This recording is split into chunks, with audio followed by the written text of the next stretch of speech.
Halo Sobat Bola, selamat datang kembali di channel Zona Timnas Indonesia, tempat kita ngobrol santai tapi serius tentang berita dan kabar dunia sepak bola Indonesia dan Timnas Indonesia. Kali ini kita akan bahas sosok legendaris yang kini punya peran penting di FIFA. Dialah Arsene Charles Ernest Wenger, sang profesor sepak bola yang kini menjadi kepala pengembangan sepak bola global FIFA. Tapi tunggu dulu, ini bukan cuma tentang Wenger. Ini adalah cerita besar tentang Indonesia, tentang cinta kita pada sepak bola, dan tentang peluang luar biasa yang bisa mengubah wajah persepak bolaan nasional kita ke tingkat dunia. Simak fakta lengkapnya hingga selesai.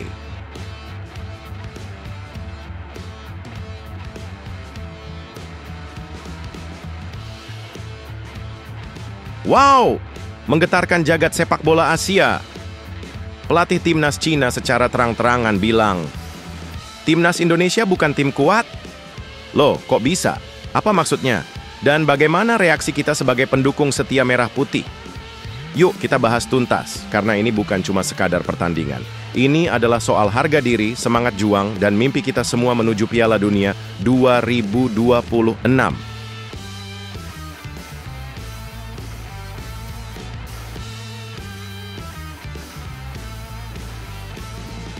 Ada lagi kabar yang bikin darah kita mendidih. Sebuah cerita tentang harga diri bangsa, tentang perjuangan kita di kancah dunia, dan tentang bagaimana salah satu raksasa Asia, Jepang, mulai meremehkan timnas Indonesia. Betul Sobat Bola, meski Indonesia kini menjadi tim dengan nilai pasar tertinggi di ASEAN, Jepang justru memilih menurunkan pemain mudanya saat berhadapan dengan kita. Apa artinya ini? Apakah mereka menganggap enteng perjuangan kita? Apakah ini bentuk pelecehan terhadap semangat juang anak-anak Garuda? Yuk, kita bongkar semuanya. Karena ini bukan hanya tentang sepak bola. Ini adalah tentang harga diri Indonesia.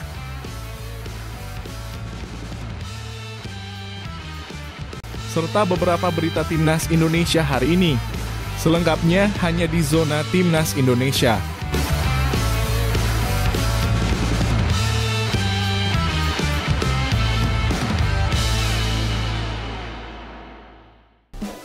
Jangan lupa subscribe channel ini supaya tidak ketinggalan berita Timnas Indonesia.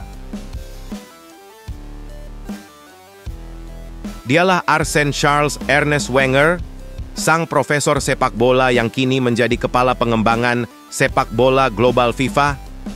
Tapi tunggu dulu, ini bukan cuma tentang Wenger. Ini adalah cerita besar tentang Indonesia, tentang cinta kita pada sepak bola, dan tentang peluang luar biasa yang bisa mengubah wajah persepak bolaan nasional kita ke tingkat dunia. Simak fakta lengkapnya hingga selesai. Siapakah Arsene Wenger dan apa perannya di FIFA? Buat kalian yang mungkin baru dengar, Arsene Wenger bukan sekadar mantan pelatih Arsenal. Dia adalah arsitek sepak bola modern. Dialah pelatih yang membawa inovasi, ilmu nutrisi, taktik permainan cepat, dan scouting pemain muda ke Inggris. Dan setelah pensiun dari dunia kepelatihan, FIFA memintanya untuk mengambil posisi penting sebagai Chief of Global Football Development, dalam bahasa Indonesianya sebagai Kepala Pengembangan Sepak Bola Global FIFA. Tugas utamanya, mengembangkan sepak bola secara global, termasuk pembinaan usia muda, reformasi kompetisi, hingga memberikan saran strategis kepada Presiden FIFA. Ya, ide-ide Wenger kini tidak hanya memengaruhi satu klub, tapi seluruh dunia sepak bola. Nah, Sobat Bola, disinilah kita masuk ke bagian menariknya. Dalam sebuah pertemuan internal FIFA, dikabarkan Arsene Wenger menyampaikan kepada Presiden FIFA, Gianni Infantino, bahwa Indonesia adalah negara yang punya potensi luar biasa dalam sepak bola. Bukan cuma dari jumlah penduduk, lebih dari 270 juta jiwa, tapi dari gairah dan semangat masyarakatnya terhadap sepak bola. Mulai dari anak-anak yang main bola di gang sempit, ibu-ibu yang nonton pertandingan di televisi nasional, hingga para supporter fanatik yang rela menempuh ratusan kilometer demi mendukung tim kesayangan mereka. Semua itu adalah cerminan kecintaan mendalam rakyat Indonesia terhadap sepak bola. Dan inilah yang membuat Wenger menyatakan bahwa sepak bola Indonesia menunjukkan perkembangan pesat. Negara ini bukan hanya layak diperhatikan, tetapi juga harus diberi panggung di tingkat global. Saya melihat masa depan sepak bola Asia akan bersinar dari sini, tegasnya dengan percaya diri.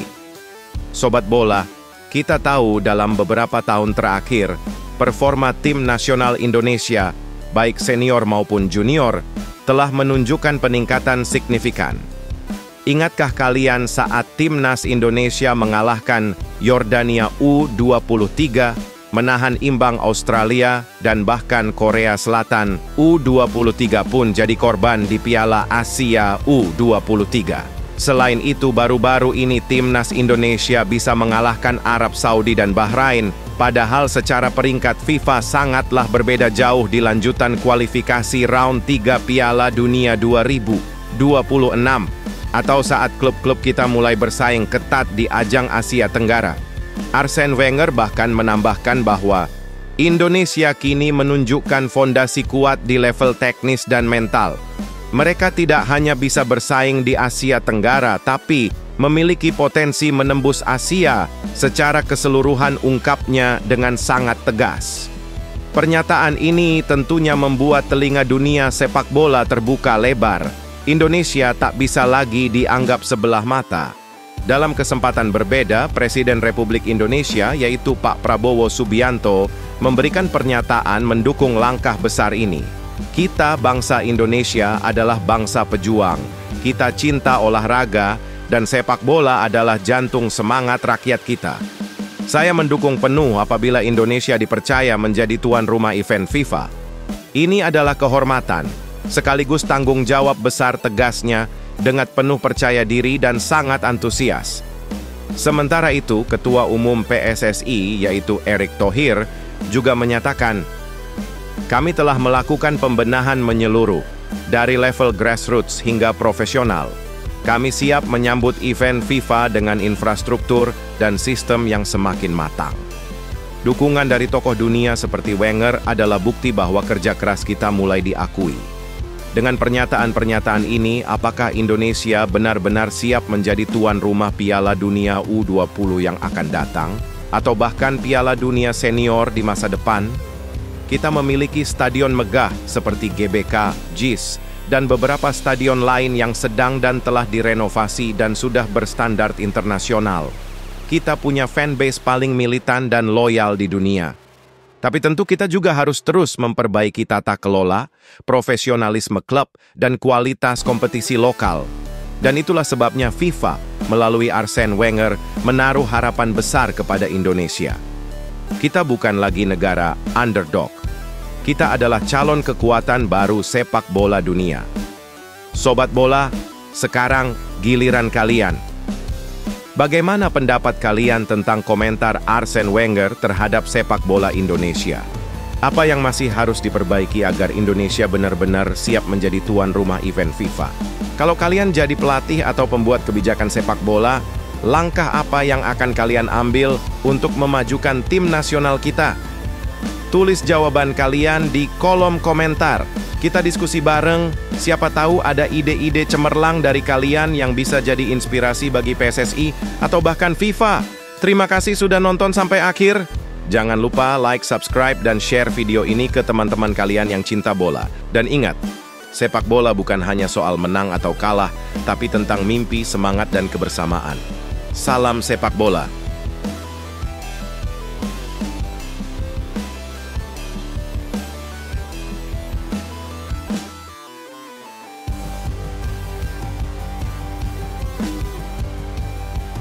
Wow, menggetarkan jagat sepak bola Asia. Pelatih timnas Cina secara terang-terangan bilang, timnas Indonesia bukan tim kuat. Loh, kok bisa? Apa maksudnya? Dan bagaimana reaksi kita sebagai pendukung setia merah putih? Yuk kita bahas tuntas, karena ini bukan cuma sekadar pertandingan. Ini adalah soal harga diri, semangat juang, dan mimpi kita semua menuju Piala Dunia 2026. Ada pertarungan hidup mati di Stadion Utama Gelora Bung Karno SUGBK pada tanggal 5 Juni 2025. Catat baik-baik tanggal ini karena akan menjadi hari yang bisa mengubah sejarah sepak bola Indonesia. Di Stadion Utama Gelora Bung Karno, kandang keramat kita, Timnas Indonesia akan menjamu salah satu kekuatan besar Asia, Timnas Cina. Laga ini adalah bagian dari Grup C kualifikasi Piala Dunia 2026 Zona Asia, babak ketiga. Indonesia saat ini duduk di peringkat keempat dengan 9 poin. 2 laga tersisa melawan Cina di GBK dan Jepang di Osaka adalah penentu nasib. Kalau kita bisa menyapu bersih 2 pertandingan ini, maka untuk pertama kalinya dalam sejarah, Indonesia akan lolos otomatis ke Piala Dunia. Muncul kontroversi, pelatih Cina remehkan Timnas Indonesia. Jelang laga panas ini, muncul pernyataan mengejutkan dari pelatih Timnas Cina, Branko Ivankovic.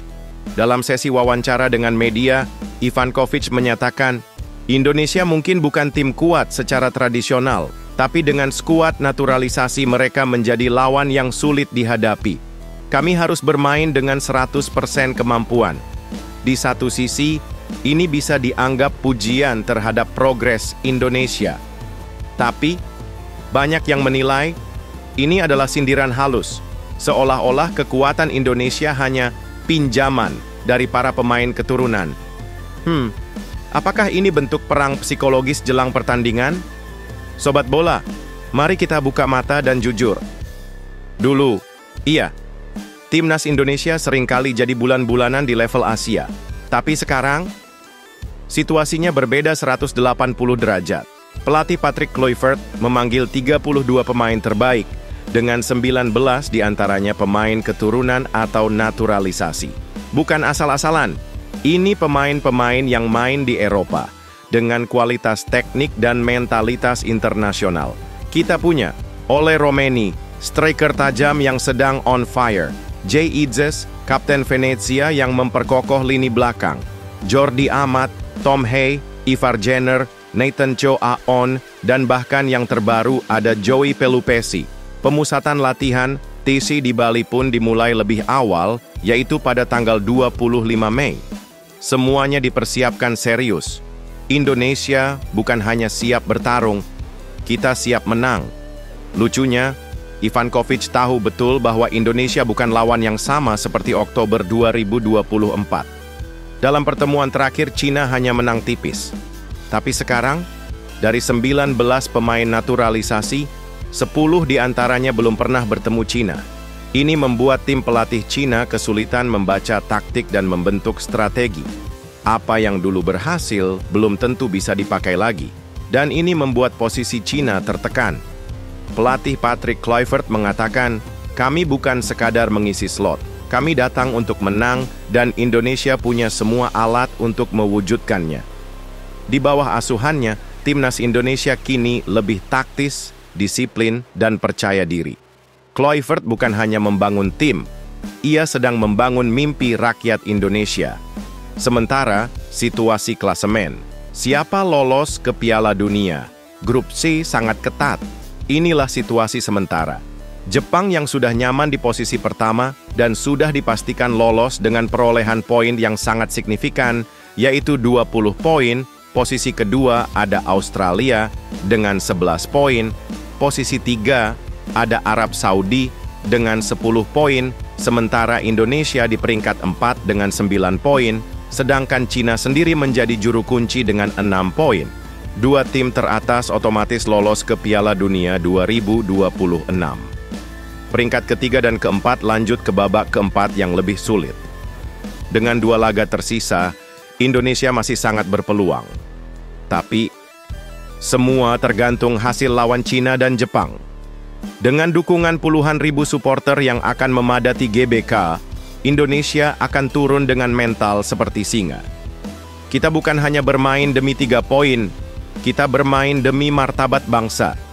Sobat bola, ini bukan cuma soal naturalisasi, ini soal kebanggaan, soal persatuan, soal mimpi bersama. Sekarang admin ingin dengar dari kalian semua. Tulis di kolom komentar jawaban dari pertanyaan ini. Apakah menurut kalian pernyataan pelatih Cina benar-benar meremehkan Indonesia atau hanya strategi perang urat saraf? Apa pendapat kalian soal pemain naturalisasi? Apakah itu solusi jangka panjang untuk prestasi Indonesia atau justru merusak identitas timnas? Jika kamu jadi Patrick Kluivert, strategi apa yang kamu pakai untuk mengalahkan Cina di GBK? Jangan lupa like, share, dan subscribe agar kamu nggak ketinggalan info terbaru seputar perjuangan Timnas Indonesia.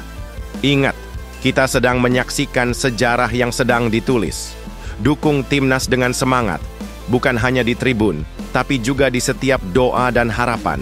Garuda di dadaku, Indonesia kebanggaanku.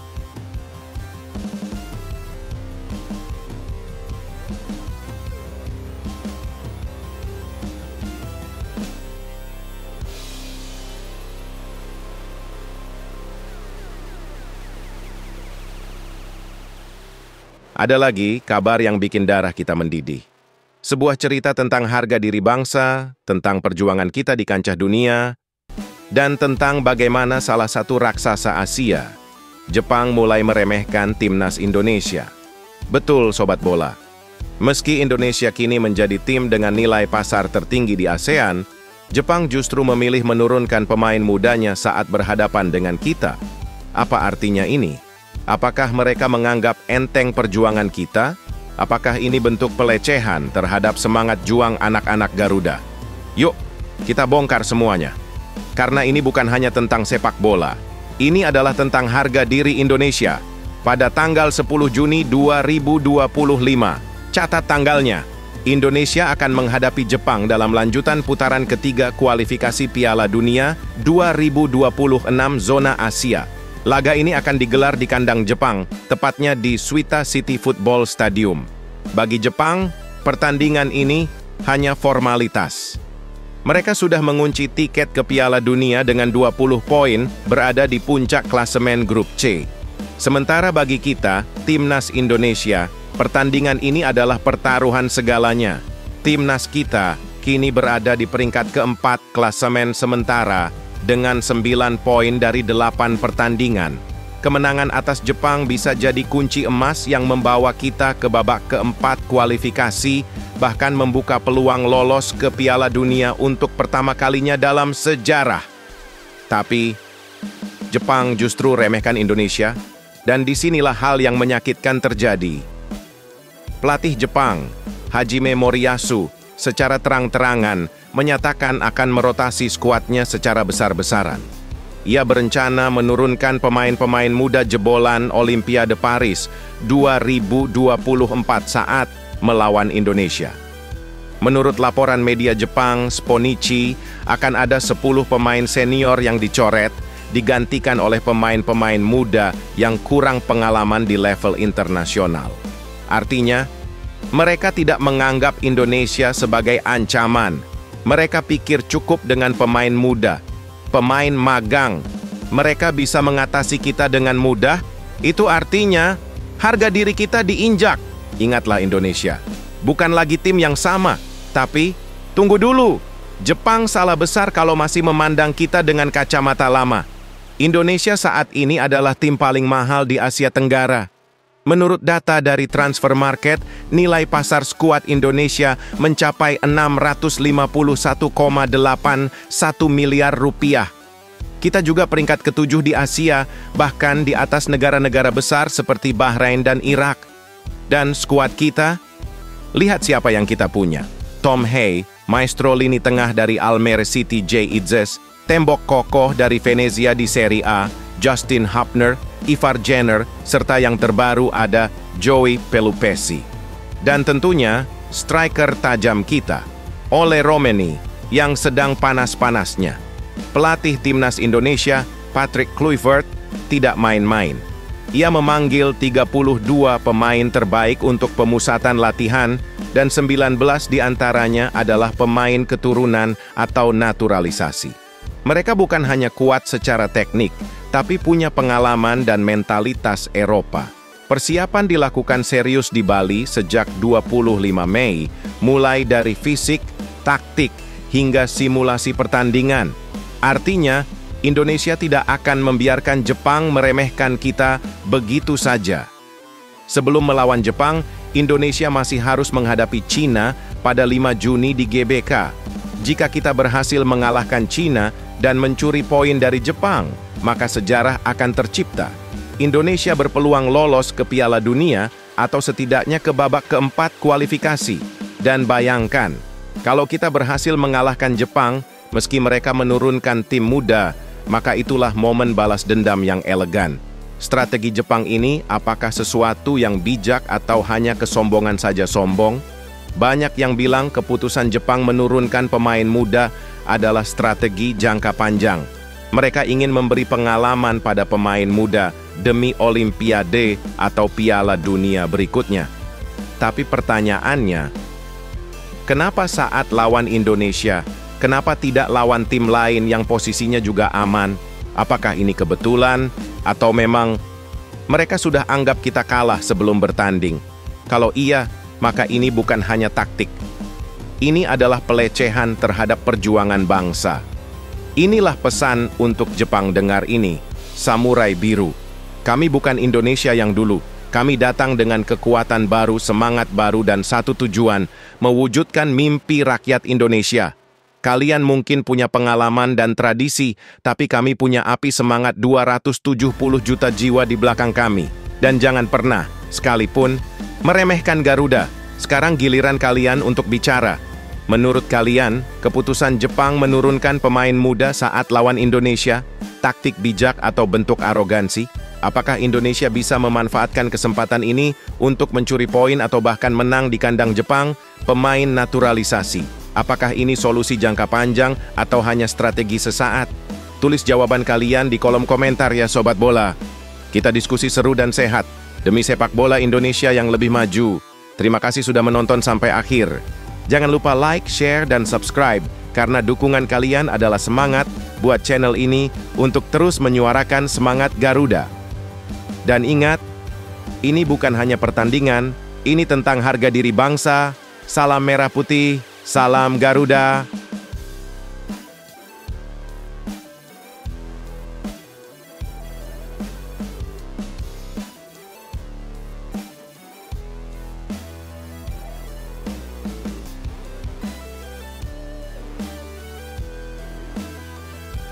Heboh setelah FM dengan arogan tolak ajakan pertandingan mini yang dibuat oleh PSSI. Akhirnya Madam Pang bongkar kebusukan FM dan janji akan bawa timnas Thailand untuk ikut serta di mini turnamen Indonesia yang digagas oleh PSSI. Simak semua fakta lengkapnya hingga selesai.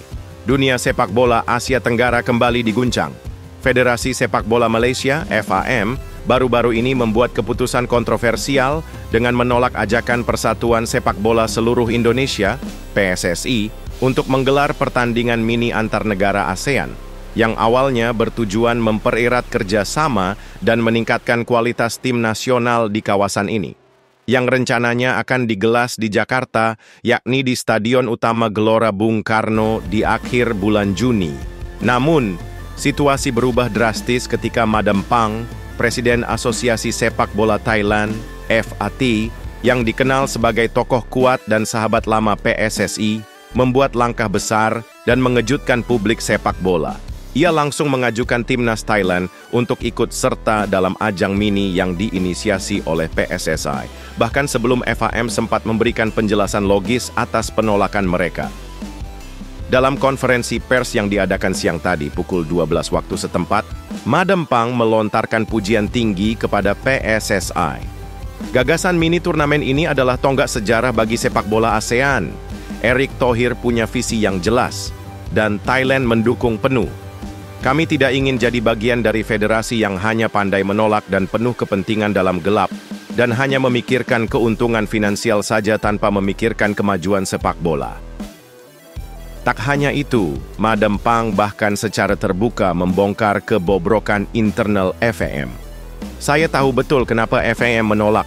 Ada konflik kepentingan, tidak adanya transparansi anggaran, dan keengganan untuk melihat Malaysia berkompetisi dengan negara-negara yang berkembang cepat. Mereka itu hanya takut kalah dan mencari-cari alasan untuk menolak ajakan PSSI, dan itu sangat memalukan. Setelah mendengar pernyataan yang mengejutkan dari Madam Pang, Ketua Umum PSSI, Erick Thohir, memberikan respon diplomatis namun tegas. Kami menghormati keputusan setiap federasi, tapi kami hanya ingin berjalan bersama mereka yang ingin maju. Terima kasih untuk dukungan Thailand dan Madam Pang. Sepak bola ASEAN perlu pemimpin yang berani, bukan yang takut bersaing. Mini turnamen yang digagas PSSI rencananya akan digelar di Jakarta bulan depan, dan kini dengan masuknya Thailand, aura kompetisi pun langsung meningkat tajam. Presiden FAM Datuk Mohd Johari Mohd Ayub dalam beberapa media akhirnya buka suara. Bukannya memberikan komentar yang menyejukkan, namun justru memperkeruh suasana. Kami menolak karena kami melihat tidak ada kepentingan strategis dari turnamen ini. Kami tidak mau buang waktu untuk pertandingan yang tidak jelas statusnya. Pernyataan ini sontak dianggap arogan dan melecehkan semangat kolaborasi ASEAN, dan banyak netizen Malaysia bahkan ikut mengecam keputusan tersebut. Bahkan netizen Malaysia berkomentar, apakah FAM itu takut kalah? Bahkan Madam Pang lebih berani dari pejabat kami. Bahkan di media sosial viral tagar seperti hashtag Madam Pang Hero ASEAN dan hashtag FAM takut kalah langsung trending. Banyak pengguna menyatakan kekaguman pada keberanian Madam Pang yang tak hanya membawa Thailand ke turnamen, tetapi juga menyerukan transparansi dan keberanian di tengah birokrasi sepak bola yang membosankan. Dan banyaknya situasi yang melibatkan mafia-mafia pertandingan. Sekarang bagaimana pendapat kalian? Apakah Madam Pang adalah pahlawan baru sepak bola ASEAN? Jika kalian setuju bahwa Madam Pang pahlawan, baru tulis setuju di kolom komentar. Serta apakah FAM terlalu takut untuk bertarung dan justru mempermalukan Malaysia di kancah regional? Jika kalian setuju kalau FAM takut kalah, tulis di kolom komentar setuju. Lalu apakah Erick Thohir telah memulai revolusi sepak bola ASEAN dengan ide mini turnamen ini? Jika setuju, tulis juga di kolom komentar tentang revolusi dari Erick Thohir. Dan yang paling penting, mohon jangan lupa like dan subscribe dan nyalakan lonceng notifikasinya untuk update terbaru soal sepak bola Asia Tenggara, gosip panas federasi, dan gebrakan PSSI.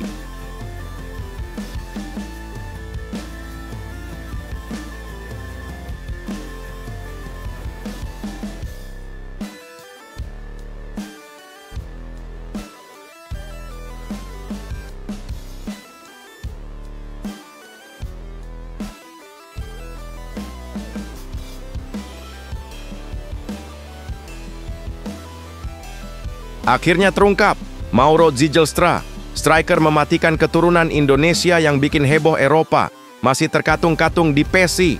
Orang dalam PESI akhirnya tak kuat tahan rahasia. Buka-bukaan soal striker tajam, Mauro Zijlstra. Proses naturalisasi masih terbengkalai. Ini fakta menggemparkan di balik drama timnas jelang laga Maut Fest China and Jepang. Apa yang sebenarnya terjadi di balik layar? Tonton sampai selesai. Setelah sekian lama dipenuhi spekulasi dan desakan publik yang tak kunjung reda, akhirnya salah satu petinggi dalam tubuh PSSI berani buka suara soal status striker muda yang sedang menjadi sorotan seantero negeri. Mauro Zijlstra, pemain berdarah Indonesia yang bersinar terang di langit Belanda. Nama Mauro bukanlah nama asing bagi pecinta sepak bola nasional. Bersama FC Volendam U21, Zijlstra telah mencatatkan rekor luar biasa dengan 15 gol dan 4 assist dalam 23 laga. Statistik yang bikin pelatih lawan tak bisa tidur nyenyak.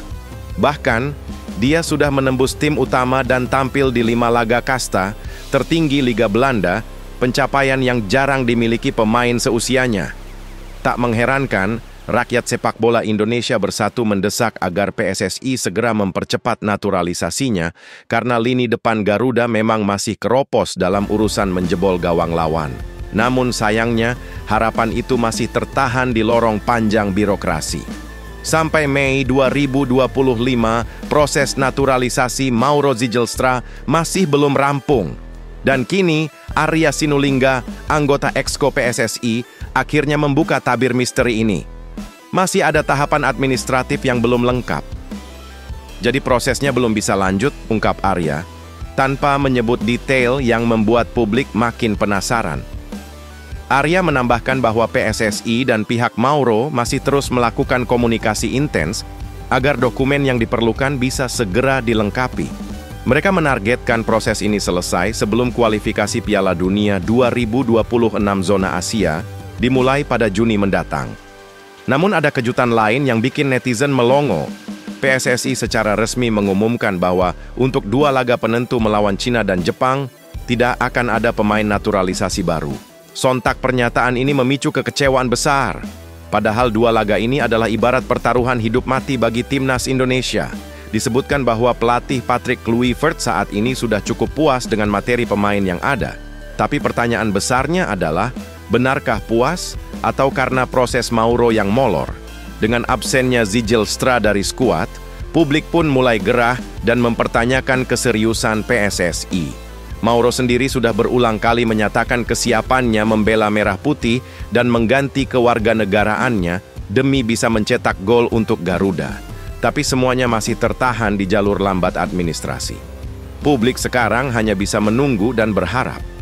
Dengan catatan performa luar biasa di Belanda, Mauro bisa jadi kartu truf mematikan jika akhirnya naturalisasi ini berhasil sebelum tenggat waktu. Namun untuk saat ini, mata seluruh rakyat Indonesia tertuju pada PSSI. Akankah mereka berhasil menyelesaikan prosesnya tepat waktu, atau Mauro akan kembali dilepas dan jadi bintang negara lain? Apakah kamu percaya bahwa Mauro Zijlstra harus segera dinaturalisasi untuk selamatkan lini depan timnas? Siapa yang bertanggung jawab atas lambatnya proses ini, sistem atau niat? Layakkah Mauro dijadikan tumpuan masa depan Garuda, atau ini semua hanya sensasi semata? Tulis komentar kalian tentang keadaan ini di kolom komentar, serta like dan subscribe sekarang juga, agar tidak ketinggalan kabar terbaru seputar timnas, drama panas PSSI, dan segala hal yang bikin sepak bola Indonesia makin bergelora.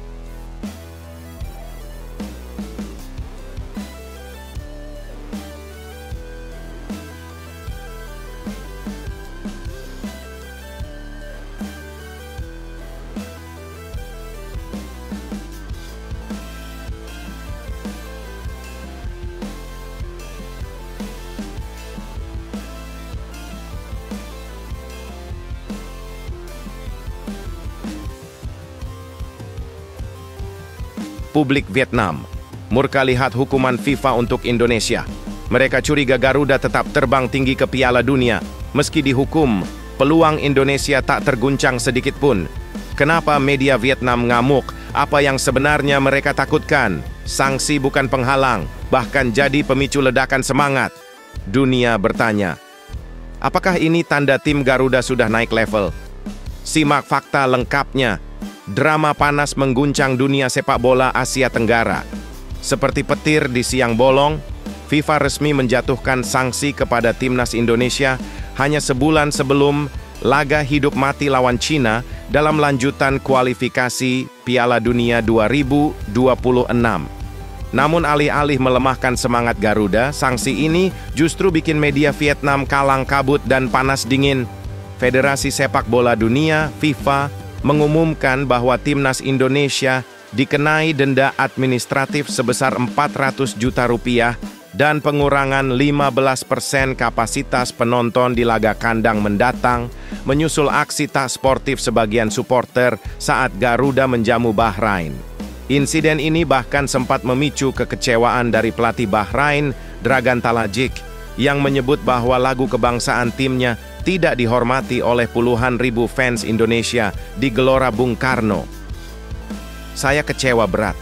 Kami berharap mendapat penghormatan yang layak, tapi kenyataannya sungguh menyedihkan, ujar Talajik. Namun yang bikin berita ini makin menggelegar adalah respon media Vietnam yang menyoroti hukuman FIFA secara khusus, seolah mereka tidak rela melihat Indonesia tetap melenggang ke fase berikutnya. Media olahraga terkemuka Vietnam, The Tao 247, langsung menurunkan artikel dengan judul pedas. FIFA beri Indonesia hukuman berat di kualifikasi Piala Dunia. Namun dalam isi beritanya, mereka menyampaikan keprihatinan yang terkesan bercampur kepanikan terselubung. Menurut mereka, meski dihukum, peluang timnas Indonesia tak tergoyahkan sedikit pun. Bahkan, kemenangan atas Cina pada 5 Juni nanti bisa langsung membuka pintu Garuda ke babak keempat kualifikasi Piala Dunia 2026. Meski penonton berkurang, kekuatan Indonesia tidak berubah. Bahkan impian mereka ke Piala Dunia tetap membara, tulis The Tao 247.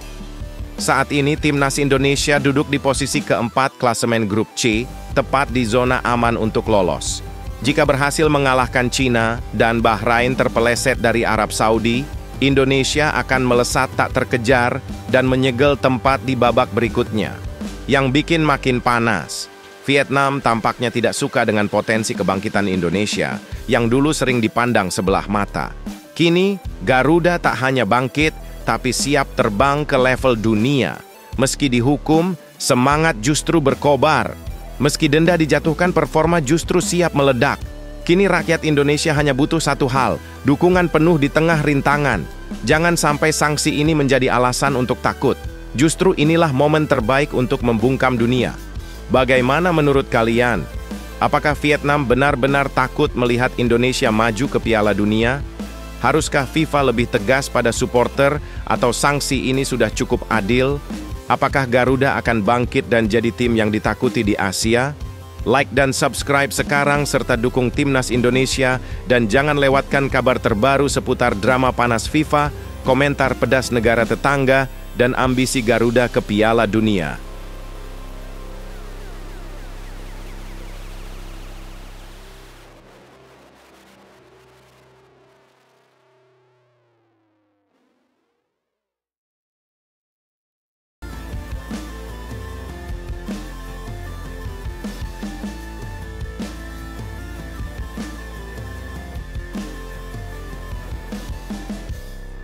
Wow, cedera panjangnya usai. Monster belakang 38 miliar ini siap membelah lapangan untuk merah putih. Jenson Seelt bangkit dari mimpi buruk dan siap tampil gagah untuk timnas Indonesia. Siapa sebenarnya dia dan kenapa Eropa pun mulai meliriknya? PSSI wajib gerak cepat atau akan kehilangan aset emas ini. Inilah fakta-fakta yang belum diungkap publik tentang Jenson Seelt yang punya darah Ambon. Kabar yang mengguncang dunia sepak bola nasional kembali datang dari daratan Inggris. Jenson Seelt, bek tengah jangkung berdarah Ambon, yang sebelumnya sempat hilang dari radar karena cedera berkepanjangan, kini resmi kembali ke lapangan hijau. Dan bukan main-main, nilai pasar pemain ini menyentuh angka 38 miliar rupiah. Setelah sekian lama menghabiskan waktu di ruang medis Sunderland, bek berpostur menjulang 1,92 meter ini akhirnya nampak kembali berlatih penuh bersama skuad utama klub berjuluk The Black Cats itu. Kabar bombastis ini pertama kali diembuskan akun sepak bola diaspora ternama @blood.indonesia.id yang menulis, pemain keturunan Indonesia, Jenson Seelt, telah berangsung pulih dari cedera panjang dan mulai kembali latihan bersama Sunderland. Seelt tidak main-main. Meski musim ini hanya mencatat satu penampilan di divisi Championship akibat cedera, kontribusinya tetap dinanti di saat-saat krusial. Saat ini, Sunderland sedang berjuang di babak playoff untuk promosi ke Premier League, dan Seelt bisa jadi faktor kunci jika mereka melaju ke final melawan pemenang antara Sheffield United atau Bristol City. Lahir di Ede, Belanda, pada 23 Mei 2003, Seelt punya darah Indonesia dari kakeknya yang berasal dari Ambon, Maluku. Kariernya cemerlang sejak muda. Dari Akademi NEC Nijmegen, menanjak ke PSV Eindhoven, lalu naik kelas ke PSV U21 dengan catatan 63 pertandingan, 7 gol, dan 2 assist. Angka luar biasa untuk seorang bek tengah. Tampil impresif sebagai bek modern yang tak hanya tangguh dalam bertahan, tapi juga cakap membangun serangan, ia akhirnya digaet Sunderland pada 1 Juli 2023 dengan transfer yang disebut mencapai 34 miliar rupiah. Kini, valuasinya melonjak ke 38 miliar rupiah dan semua mata pun tertuju padanya. bukan hanya Indonesia yang mengincarnya. Jenson sempat dipanggil timnas Belanda U20 untuk laga uji coba lawan Prancis pada Maret 2023 bersama bintang keturunan lainnya seperti Justin Hubner dan Tristan Goijer. Namun hingga kini Seelt belum pernah turun membela negeri kincir angin di ajang resmi, yang artinya PSSI masih punya peluang besar merebut hatinya. Kini, PSSI disebut tengah menyusun strategi pendekatan, bersamaan dengan usaha mengejar naturalisasi pemain keturunan lain seperti Million Manhoef. Jika berhasil, lini belakang Garuda bisa menjelma jadi tembok baja yang bikin lawan frustrasi. Jenson Seelt adalah sosok yang bisa jadi revolusioner bagi timnas Indonesia. Dengan tinggi hampir 2 meter, kemampuan duel udara, distribusi bola akurat, dan pengalaman Eropa, dia punya semua kriteria untuk mengangkat kualitas pertahanan Garuda ke level dunia. Tapi waktu terus berjalan. Jika PSSI lambat bergerak, jangan salahkan jika suatu saat Belanda justru mengklaim berlian ini. Apakah kamu setuju PSSI harus geber naturalisasi Seelt? Haruskah Seelt segera dipanggil ke timnas saat laga penentuan lawan Cina dan Jepang? Apakah ini saatnya PSSI serius membangun tim elit bertabur talenta diaspora? Atau justru kita harus prioritaskan pemain lokal daripada berburu bintang luar? Mohon like, komen, dan subscribe sekarang juga. Dukung pemain diaspora untuk mengenakan lambang Garuda di dada. Jangan lewatkan update paling panas seputar timnas, naturalisasi bintang keturunan, dan drama perebutan talenta di kancah internasional. Satu klikmu bisa bikin Garuda punya tulang punggung baru.